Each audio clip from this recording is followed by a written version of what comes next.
एक तो ये इसलिए भी सतर्कता आवश्यक है, आज से नवरात्रि प्रारंभ हुई है, कल से रमजान शुरू हो रहा है।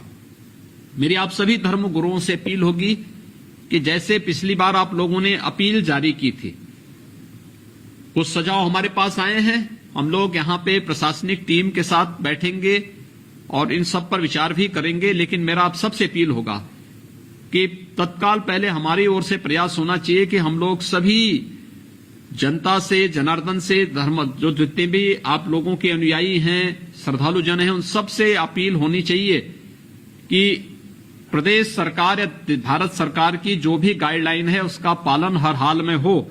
ये हम लोग इसको एक तो देखने की व्यवस्था करें। दूसरा, अफवाह पर ध्यान न दें। देखिए, राज्य सरकार ने और केंद्र सरकार ने हर संभव प्रयास किए हैं। आप याद करिए, जब कोरोना का पहला केस आया था मार्च 2020 में, हमारे पास उस समय प्रदेश में केवल यानी एक भी टेस्ट करने की क्षमता नहीं थी। हमने कल 2,18,000 टेस्ट कल हम लोगों ने प्रदेश के अंदर किए हैं। लगातार उसकी संख्या हम बढ़ा रहे हैं। हमारे पास लैब आज के दिन पर हैं, बड़ी बड़ी लेबोरेटरीज हम लोगों ने स्थापित कर दी है। उनकी क्षमता को हम अगले कुछ दिनों में दुगना करने की ओर जा रहे हैं। बेड्स हमारे पास जब मार्च 2020 में मामले आए थे, एक भी बेड हमारे पास नहीं था। इस समय हमारे पास पर्याप्त बेड्स हैं, लेकिन संक्रमण जितना तीव्र है उसके क्रम में सरकार ये सभी प्रयास करे, क्योंकि बेड अकेले बेड नहीं बढ़ाना है, उसमें ऑक्सीजन की आपूर्ति भी कर रही है। ऑक्सीजन की सप्लाई के लिए उस प्रकार के इक्विपमेंट भी लगाने, एक दिन में नहीं लग जाएंगे। वेंटिलेटर लाना है तो वेंटिलेटर लाना ही नहीं है, वेंटिलेटर एचएफएनसी के लिए उस प्रकार का ट्रेन मैन पावर भी होना चाहिए। हम उसकी ट्रेनिंग के कार्यक्रम हमारे चल रहे हैं, लोगों को उस प्रकार की भर्ती भी हम कर रहे हैं।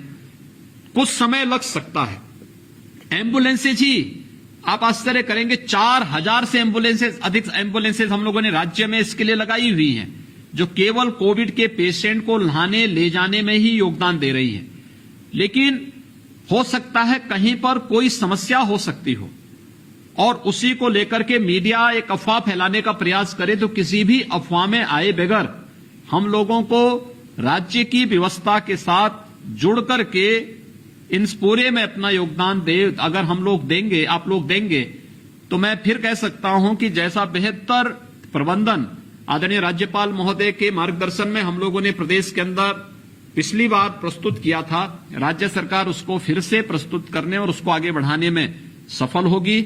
मैं एक बार फिर से आज के इस कार्यक्रम में आदरणीय राज्यपाल महोदय का हृदय से अभिनंदन करता हूं, उनका स्वागत करता हूं कि उन्होंने पिछले 3 दिनों में अलग अलग तबके के साथ जो संवाद का कार्यक्रम रखा है। पहले दिन सर्वदलीय बैठक के माध्यम से सभी राजनीतिक दलों के साथ, कल स्थानीय निकाय के जितने भी हमारे प्रतिनिधिगण थे, मेयर, चेयरमैन और पार्षदगण थे, उनका मार्गदर्शन प्राप्त हुआ, क्योंकि उनकी बड़ी भूमिका है स्वच्छता, सैनिटाइजेशन, फॉगिंग में। तो कल आदरणीय राज्यपाल महोदय ने उन सबका मार्गदर्शन किया।